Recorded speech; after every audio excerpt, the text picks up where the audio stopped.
Welcome back to the Splinter Twins. I'm Kyle, that's Mark, and we are talking about new Magic cards. Not just any Magic cards, the 10 best cards in Foundations. Magic cards even, Kyle. Super Magic Can you cards. believe it? These Magic cards have magic things on them, and that's cool. We really like that a lot, and the set's looking pretty good. I love the fact that this is all that core set. People have long told, like, hey, this is going to be a core set, and we look at all the cards. They're very core-setty in a very good way. So yeah, but it's a nice survey of all that is Magic. It's really hype. cool. So, like I said, we're going to get right into it, but stick around to the end of the video because this is not just any top 10 video. Mark and I hold each other accountable. So we will cover our top 5 each cards that we are trying to predict are going to be the most impactful coming out of Foundations. And then at the end of the video, we're going to look at all of those picks we made for Duskmourn and evaluate how we did. Prepare for some shit talk. Absolute brotherly McGuff. Coming in at number 5 for me is a common. I was struck by how many commons. I think there's a lot of sexy rare things that you can be sort of off on the side of. 5 rares? Coward. 5 rares and mythics. My number 5 is Hinterland Sanctifier. Bet you don't even know what that card does. Is that the rabbit that gives you the life? Yeah, 100%. That is specifically because this Soul Sisters effect has been missing from Standard ever since Luminarch left, and Life Gain really, really misses it. And I'm not saying Life Gain is going to be tier 1, but a lot like some of my previous picks, I think this is the card that unlocks the rest of that stuff. Whether you're talking about Bats life gains or you're talking about a lot of the cool gain life, lose life stuff they're printing in Foundations, do not get it twisted. The ability to gain life when playing creatures has been good for a long time, and it is a necessary component of that deck, and Hinterland Sanctifier gives that deck that dimension. There's actually quite a bit of those effects in this set, and so you can play more than you need, right? Between the Feast case and this guy and some other effects, you're gonna have quite a bit of options for life gain, and so to get that engine cooking, and there's some real payoffs. There's a lot of angel stuff that cares about life gain. There's a lot of like you hurt me, I hurt you back stuff that's gonna be in this set in terms of like the Orzhov angle. I think they're clearly like life gain is one of those beloved archetypes, and what better way to celebrate like Magic at its essence than to give you the components for, and we'll talk about some more later, those beloved archetypes. You know what I do not beloved, Kyle? I do not beloved it when other people play Magic, because discard, baby. We're going back to it. Now, one big overarching caveat I gotta say for this stuff is, I think in the classic core set kind of way, I don't think a lot of these cards, tell me if you are disagreeing, you picked are going to impact You Standard. picked Tiny Bones, didn't you? I picked Tiny Bones, Bobble Burglar, because it's fun to say. Bobble Burgle. No, hear me out on why I think this card is good. Now, my actual, like, if I was being a little punk, my number 5 that I really had was Charming Prince, Crawling Barons. These are cards that are going to be all up in Standard. Also in my honorable mentions, both of those. Yeah. The reason why I didn't pick those is because, yes, they are reprints, but they're also so recent, it's not hard to compare them to modern standards. So you're like, yeah, no shit, right? Those are going to be really good.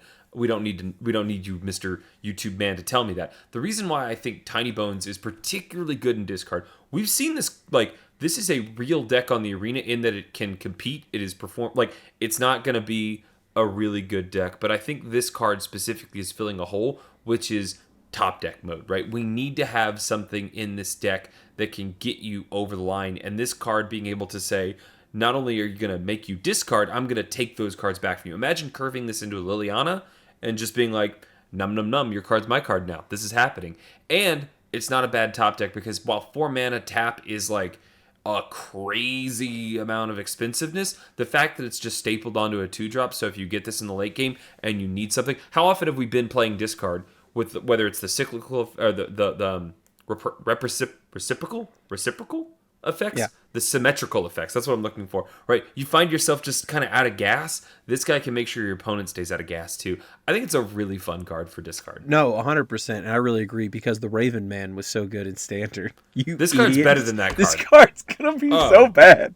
Cards are better than bird tokens. Do you just want to be in the LOL bad tier? No. Cards are better than bird tokens. I'm not saying this is going to be like a terrible Magic card. I'm saying this will have no impact in Standard. I don't think it's going to have much impact in Standard, but I do think it's going to... I think there's clearly 5 cards you could have picked that are going to have more impact. Like the cards I'm picking.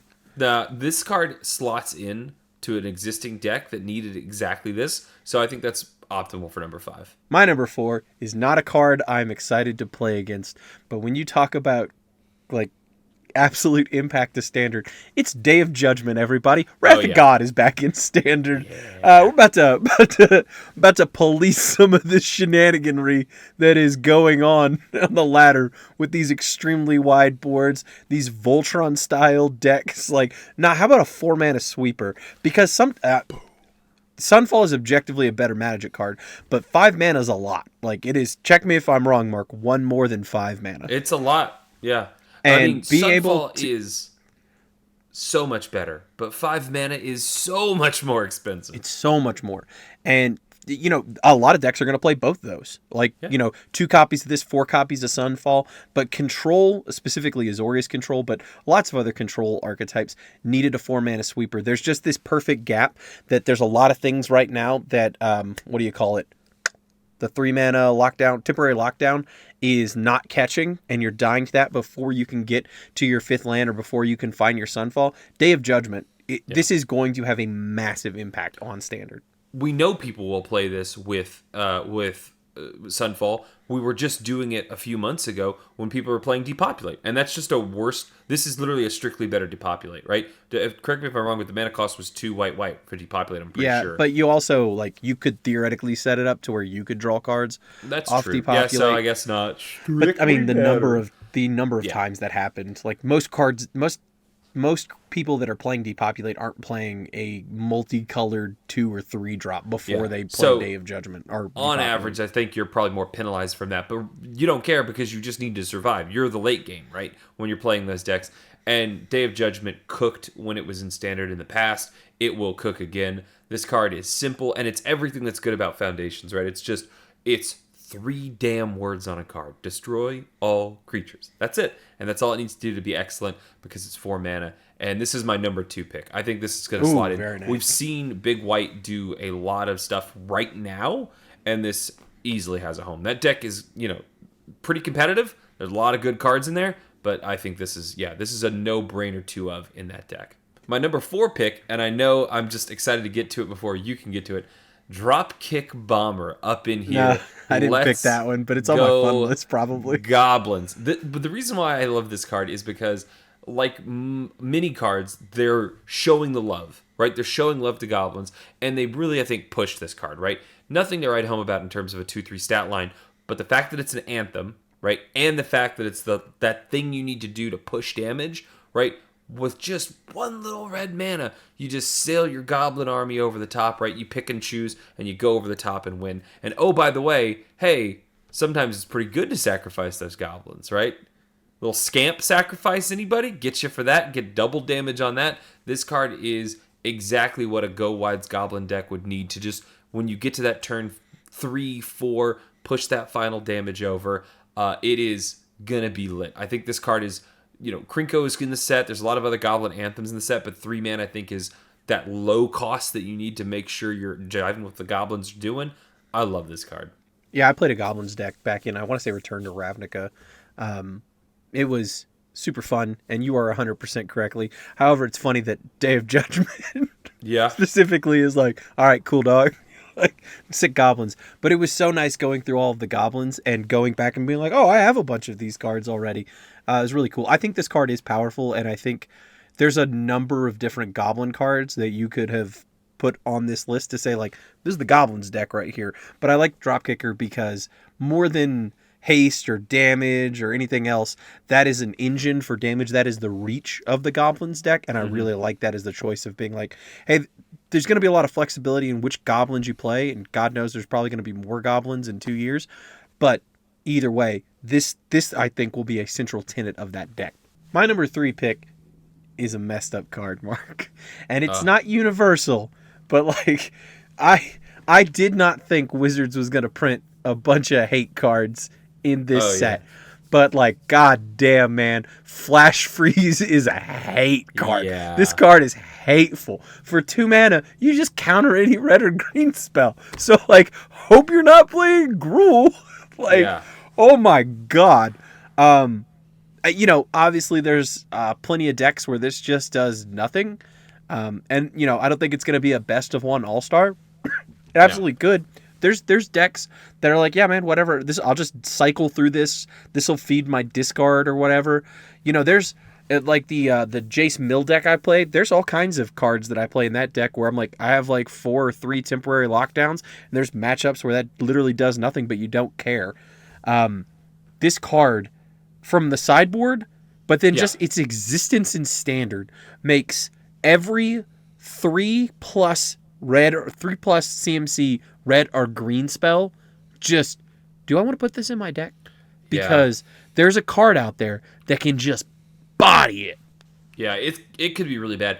I don't think this card's playable in best of one. Maybe I'm wrong, but I think it's so I don't dead think it in those will. formats. It wouldn't shock me though. I would. It depends on what's going on in genuinely best of one. surprised. If Right, it's all like- red green cards. Right. If it's like, if the meta is all of a sudden out of the gate, I don't know, some kind of a tally surprise, or I don't know what it would be, and it's like, well, this is the perfect counter to that, so let's just have it and go with it, and the meta will quickly respond to getting punched in the ass with 2 mana counter spell. That would self-correct pretty quickly. This is a sideboard all-star. This card is so mean, and this is not the only color hate. A bold choice for Wizards to come back with the color hate on this side. We sell the Knights that do the color hating. We've seen like protection from multicolor stuff that's in this set.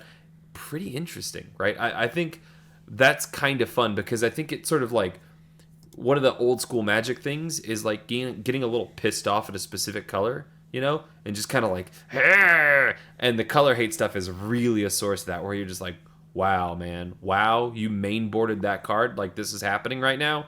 That is really fun. Hey, God, do you like ETB triggers? I do like ETB triggers. Do you like demons? I do.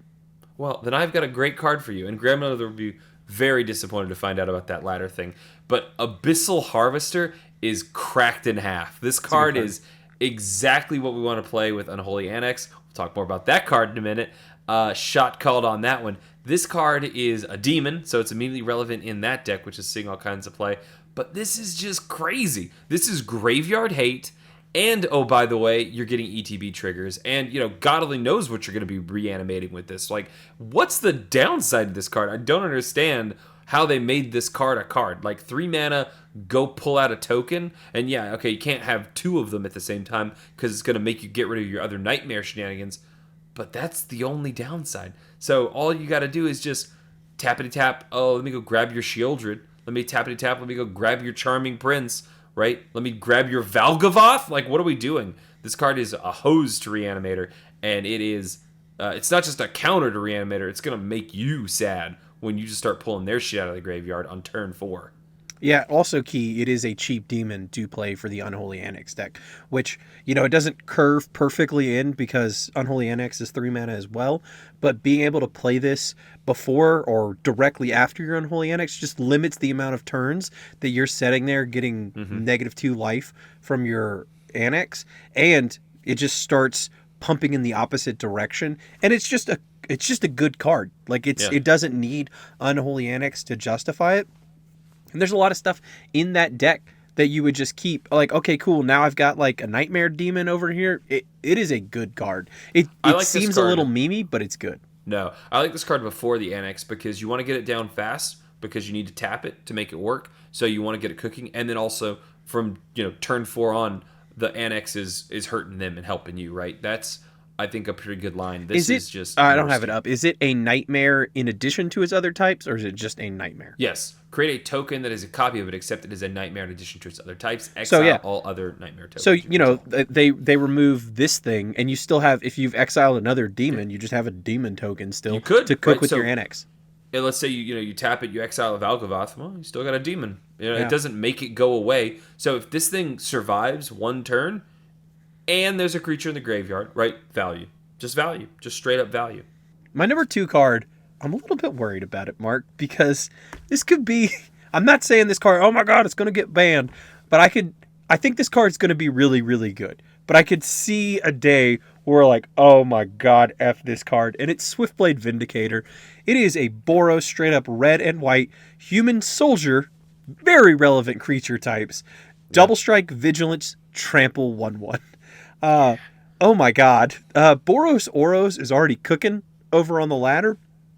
And if you put literally anything on this, a monstrous rage, I mean, it already has trample, but like, my God, it just starts beating. The only thing this card is missing is haste to make it literally maybe the most cracked Magic card of all time. But yeah, man, just seeing this thing on turn 2 and being like, well, I have to leave mana up for the rest of the game or that thing is going to beat my face in. And Vigilance? Like, Hey, you can't even swing back at it? Like, you little oh my Voltron God. simp. You they got Swiftfoot boots.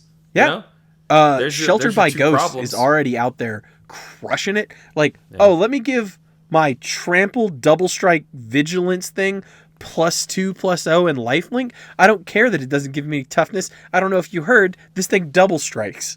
Yeah.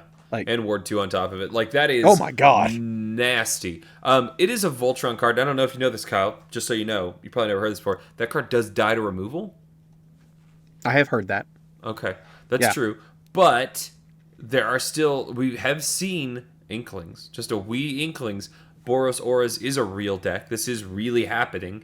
And it's such a low-costed card. The only way you're not getting the upper hand is literally cut down. I mean, Disfigure, there's a few other little things here and there, but like as far as played cards, it's go for the throat or it's an exchange, right? And you're just like, we just did a little swapsies. Card for card, mana for mana, and we're happy about that. So I think this slots right at home in there as just your go-to beater for that deck. It's a real card. I'm really excited to see it. It's the most push fencing ace we've ever seen. It's just French vanilla to hell, right? It's got all the little keywords on top of it. It's pretty good. Yeah, and again, like I said, I think a lot of people are like, oh my God, like this is a lot. Don't sleep on the fact that it's a human or a soldier. There's support in foundations, but there's also already standard, lots of like actual soldier support. Like I know that is traditionally Azorius, but you play like the white soldier lord or the thing that puts +1/+1 count. Like, oh my God, like this guy into what's his face, the guy that puts +1/+1 counters on him. Yeah. Oh, disgusting. Mark? Hello. Time stop! Yes, I am doing a bit. The number one best card in this set is Time Stop, as I put on my little play. This card is so good. It's been a long time. We haven't seen this, I think, in Standard since the original Kamigawa. It looks deceptive until you start thinking about all the ways in which this completely fucks your opponent. Like, it's 6 mana, but when it says end the turn, it means end the turn. That means, yes, you're going to skip combat. Oops, sorry, aggro. You needed one more turn. You just don't got it. It means everything on the stat, Kyle, is gone. It means abilities, shut them off. They don't count. It means, yes, that trigger is gone. That tapped ability is gone. I can't counter it? I can't. You said I can't counter that card? Yes, I can. Time stop. That card is countered. This means you can't play Magic no more, is what this card means. The ways in which this is going to help Big Blue just survive and do its thing, this is a incredibly powerful effect. We've seen in the past how taking multiple turns is incredibly powerful. It turns out taking turns away is also incredibly powerful. I don't disagree with you, but I think that the 6 mana is probably the thing. I think this card will have a home, but I don't think it's going to be the most impactful card in Standard. I think it's a good card, but I think it's a little bit more niche in its usage. And I also think that threats have dramatically evolved since Kamigawa. And if you try to get to 6 mana against a lot of decks and you're trying to do that, you're just going to die. It's possibly win more, because really the way this excels is you've played Control Magic, you said draw go. There's a lot of really cool flash stuff in here, like High Lord Faye or whatever that is, the 4/2 flash that gives everything else flash. Your Brianport Cutthroats, right? There's a lot of draw go stuff that's in the set. Again, another celebrated archetype that's like getting its shine here. You use those things to survive the early game, and then this is just your inevitability card. This is your trump card that just sits in your wallet, and you're just like, you just will never get past this, right? Because as soon as you think you have hope, time stop. Now, is that win more? Maybe it is. But I think for Big Blue, there's a card here that's just waiting to just crack people over the head and say, oh, you thought your Boros situation... No, there's no more for you. You didn't get that one more turn. My turn again, you lose. Oh, Mark, you silly, naive bitch. You The goose. number one card, the card that is the most impactful to standard moving forward, is a humble common. And Wow. the answer to the most impactful card, I'm not saying it's the strongest card. I'm not saying it's more powerful than Time Stop. I'm saying the card that will affect standard the most moving forward is Llanowar Elves. Well, Guaranteed. yeah. Yeah. I didn't pick that one. That's a Yeah, it's boring pick. Llanowar Elves. This card is going to Oh. be everywhere constantly. Yes. The entire meta Wow. will shift around this card. Really? Yeah. You Oh, think so? were you out here trying to pick not the best cards? Is that what you're doing? I'm trying not to be so obvious. Again, we started this video by saying like no charming prince, no crawling barons, right? I Like Llanowar I is don't. Okay, so for some people, a lot of people watching this, you may have never played with one mana dork in standard on arena before. It's possible. they're Um, rare.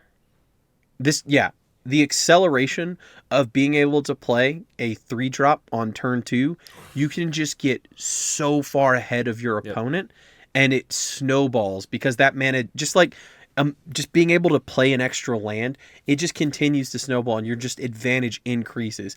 Like, the same reason why we were packing a lot of 1 mana removal for Leyline back when Leyline was standard is the exact same story for Yep. Llanowar. You're gonna have to be able to bolt the bird, not obviously a bop in this case, but you're gonna have to be able to lick the Llanowar or whatever, because letting this thing stay on the table and be like, oh, okay, well, it's not just they ramped into a 3-drop on turn 2, they ramped into a 4-drop on turn 2, they double spelled on turn 5, and now you're losing this game of Magic. Yeah. It's incredibly impactful. It's a super powerful card. I think cut down is on the menu, right? Bounce spells are on the menu, right? You just got to be able to respond to this card. I think there's a lot of decks this slots neatly into, right? There's all kinds of Overlord ramp shenanigans. Perfect Oh for my that. god, I didn't even think about that. Those are tight lists, tight lists, but is incredibly powerful to have this. Now there are things like Day of Judgment that will just, it's not playing a land for a turn; it's playing a creature that is susceptible to removal and all those other things. So it's like I think you kind of need to be in a deck that's like, I don't need this to get me I don't need a 7-drop on turn 6.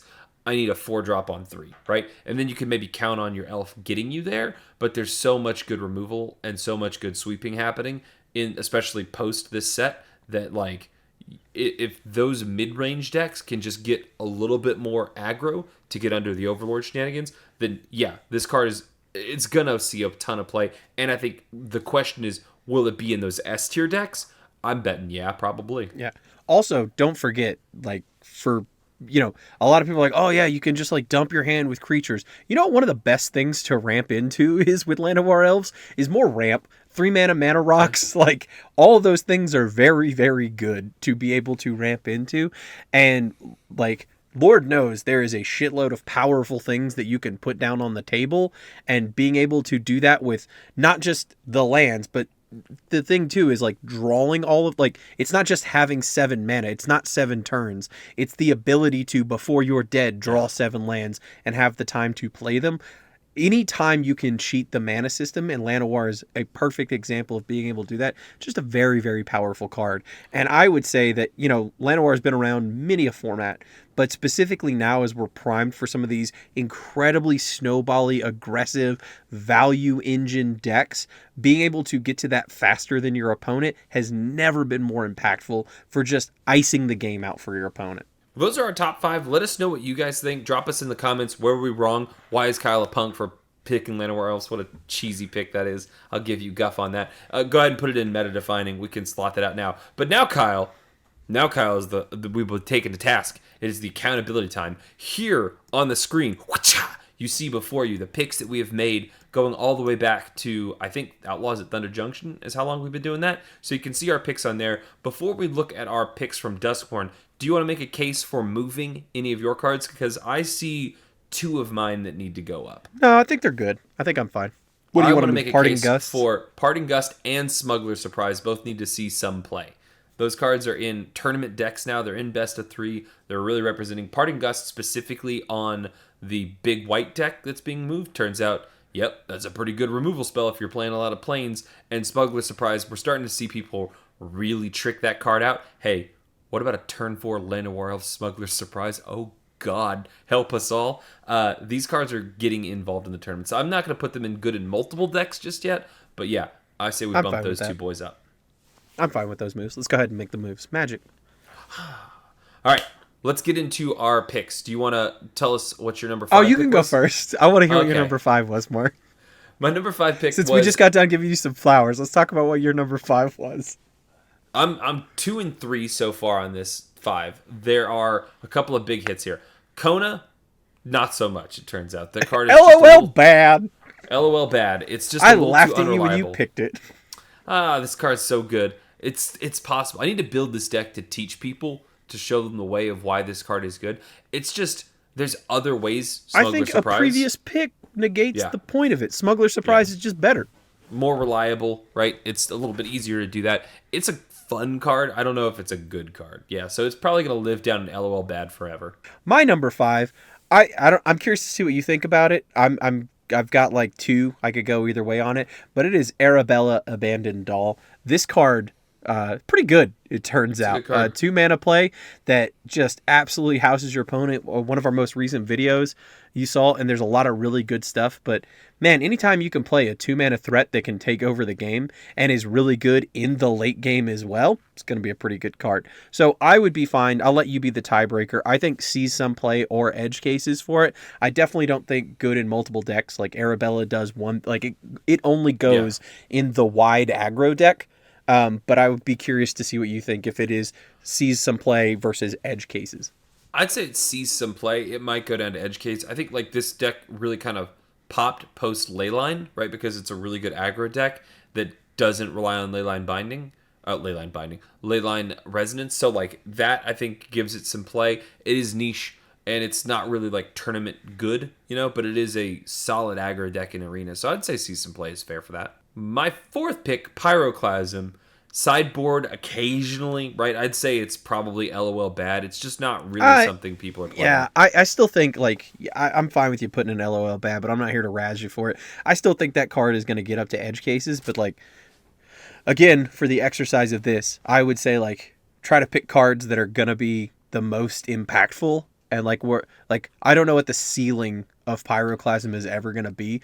It could potentially get up to good in multiple decks. I was really possible. hoping that like the Caretaker's Talent kind of situation would allow this deck to shine, but it's just that deck is so squeezed out. like it's so resilient with the anvil or the forges and stuff. So I don't know. And the little lands that are making creatures and stuff like that. It's just not quite enough. Really, the time of like the Imidane's Recruiter, right, where this card could have really shined. We've just sort of gone past that. So I don't know how much play Pyroclasm will ever see. My number 4 and your number 3, Unidentified Hovership. I'm gonna say LOL bad. I'd say edge case. It's You say edge case? Yeah. I guess it's more of like a disappointment. I really thought this card. I still think this card is very, very good, but it just has not, for whatever reason, shown through. I'm like, this is a fucking flying Skyclave apparition. Yeah, like, it really this is is. a really good card. It's just not doing it right now, and I think maybe that's because the amount of removal out there is just so strong that people don't really need this. And Manifesting Dread, I will say, is not. I would say. I'm not saying it's strictly worse than the Spirit Token, but like it definitely has some cases where you're like, oops, I accidentally let them manifest into the card they needed to beat my brains out. So removing it is potentially pretty tricky, but it is a vehicle. It's harder to remove in a lot of cases than Skyclave Apparition. But I'll say edge cases for Hovership. I still think it's got plenty of upward potential because it's a very, very good Magic card. It just, for whatever reason, hasn't seen the limelight yet. Yeah, we're just now getting into the big white era, so maybe there's an opportunity depending on, what evolves to counter that. There might be more room for this if we see some creatures and stuff that are kind of that like mid-rangey creature, because like the ideal deck is like you use this on aggro, right? Because you're like, I didn't let you manifest your Atraxa or whatever that you were looking for, which is essentially like, card draw before card draw. I just let you manifest a little dinky guy that's a 2-mana play, whatever. Like, that's fine. This card is, I think, a very objectively powerful Magic card. So maybe one day we'll see about the Sky Ship. My number 2 card, Unholy Annex. You better take your time with this one because we need your number 1 card. This card is a meta-defining card. It is all up in that best of 3. All the spikes can agree. Mark was right. Holy shit. A better Phyrexian Arena turns out. That demon card, if anything, I undervalued. Being stapled to the other half, just being able to pop out a freaking massive flyer and beat down. That's pretty good too, it turns out. Yeah, so if you guys aren't tracking the results from Worlds, Unholy Annex was a breakout hit at Worlds. Lots of pros playing Unholy Annex. The card is very, very, very good. When in doubt, draw cards, it turns out, in the game of Magic the Gathering. And especially in a color combination where that could be tricky sometimes. This card, I would say yes, meta-defining for sure. Very, very good card. And the whole, like, demon...